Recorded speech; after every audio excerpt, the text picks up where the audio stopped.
Welcome to Letters of Credit. We make it simple. Letters of credit don't have to be confusing or intimidating. By breaking it down step by step, it becomes simple once you understand the process. This course is structured so you can work through each module without being overwhelmed by terminology and legal definitions. We aim to help you understand these definitions easily and refer to them as needed for international compliance. Pay close attention, and by the end, you'll be able to handle letters of credit expertly. Many people assume that just having a letter of credit guarantees payment, but that's not quite true. If it's misunderstood or misused, it can lead to costly mistakes or delays. This course is designed to make LCs easy to understand, practical to use, and even enjoyable to learn.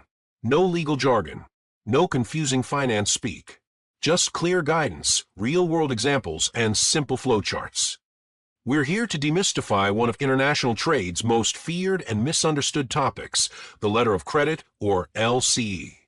If you've ever thought, these things are way too complicated, you're not alone. But stay with us, because by the end of this course, you'll know how LCs work and how to use them confidently and correctly. What is a letter of credit? Let's start with the big question. What exactly is a letter of credit, or LC?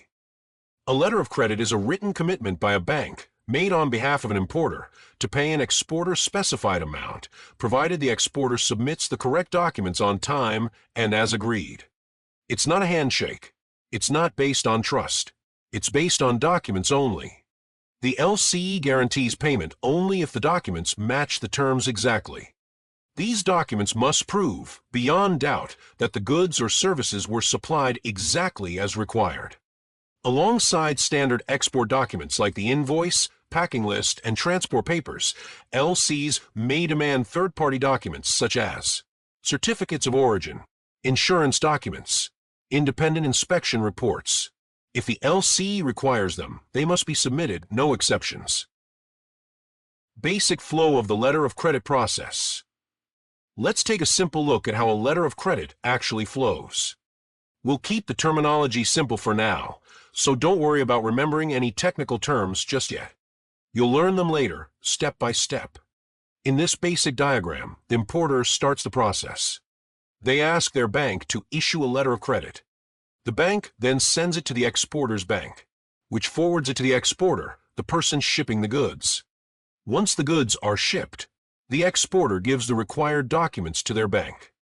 These documents are checked, then passed along to the importer's bank, and finally to the importer. If all documents are correct according to the conditions of the letter of credit and within the specifications of the UCP 600, the relevant bank releases payment.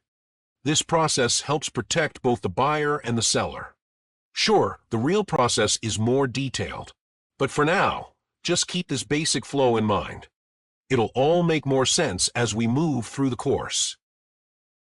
Why do people use letters of credit? So why use a letter of credit? Simple. To manage payment risk in international trade. When you're dealing with high-value goods across borders, trust alone doesn't cut it.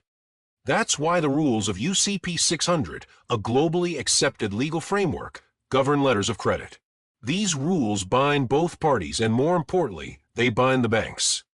The buyers and sellers' banks act as middlemen, making sure everything runs according to the LCE as stipulated by the UCP 600 international regulations.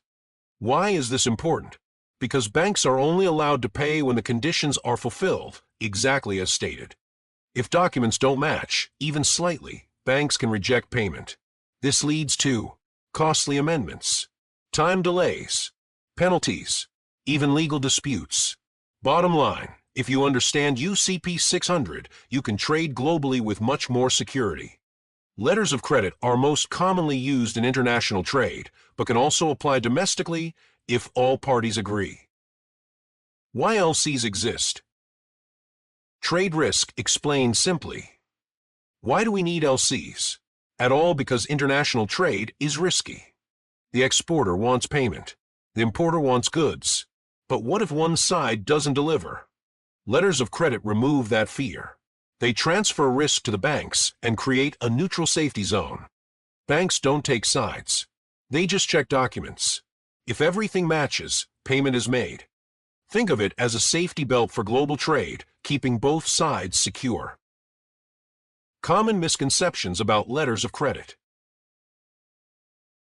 Before we move on, let's bust a few myths. Myth 1. The LC guarantees payment no matter what. False.